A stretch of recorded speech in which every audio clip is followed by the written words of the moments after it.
Assalamu alaikum friend, hope you are doing well. So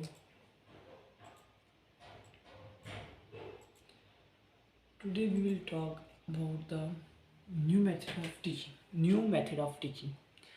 The rising demand for teachers and widespread dissatisfaction with the effectiveness of current educational methods has forced life scientists as it has teachers in other disciplines to consider new method of instructions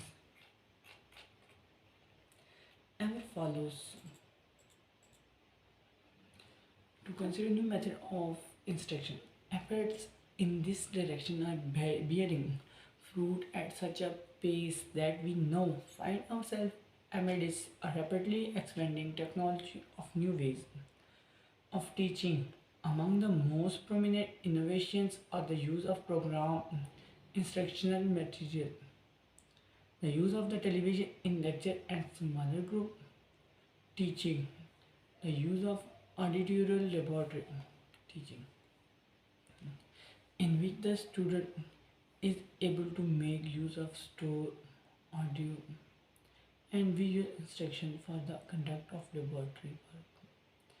The use of computer in assisting instruction and the use of film loop and other audiovisual material.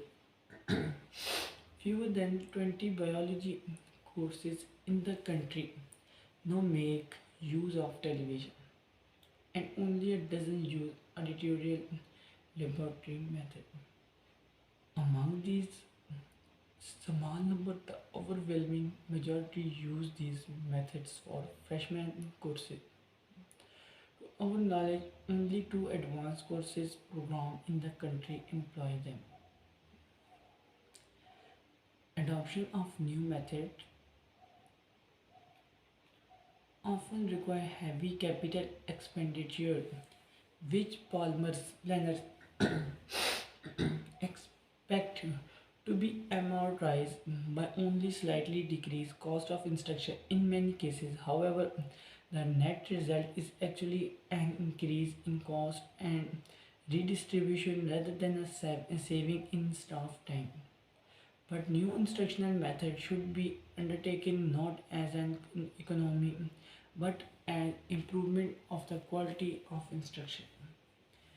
As student enrollment stretch the system, only such new method can effectively multiply the effectiveness of truly accomplished teachers. Misconception about the new method have frequently hindered their adoption. Among the prevalent myths are the notion that televised teaching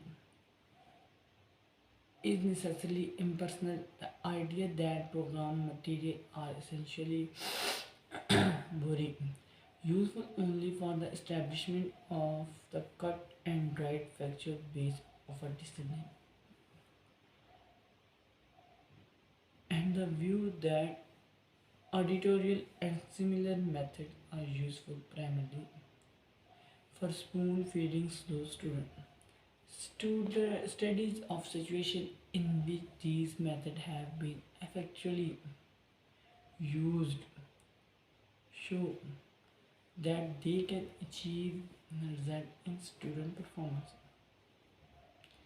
and attitude that they are at least comparable with those from a traditional procedure at a time when their shortage of really effective teacher grows steadily more critical. These ways of multiplying the especially good teacher deserve careful study and experimental development. The training and retraining of teachers.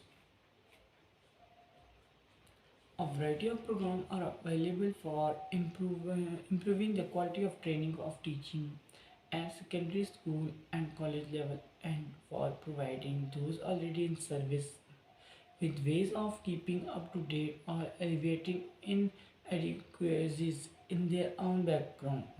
The National Science Foundation has sponsored academic year program as well as summer and in service program Those for secondary school teachers have engaged a surprising fraction of the teacher population. Summer Institute in the mid 1960th century had an attendance in any given year about 20% of the nation high school teacher of science. However, to a considerable degree, this was a repeating fraction. More than half of all teachers had no exposure to such experience. Only 1% have had a full academic year. So, hope you will understand this topic. So, please like, comment, share with your friends. Thank you.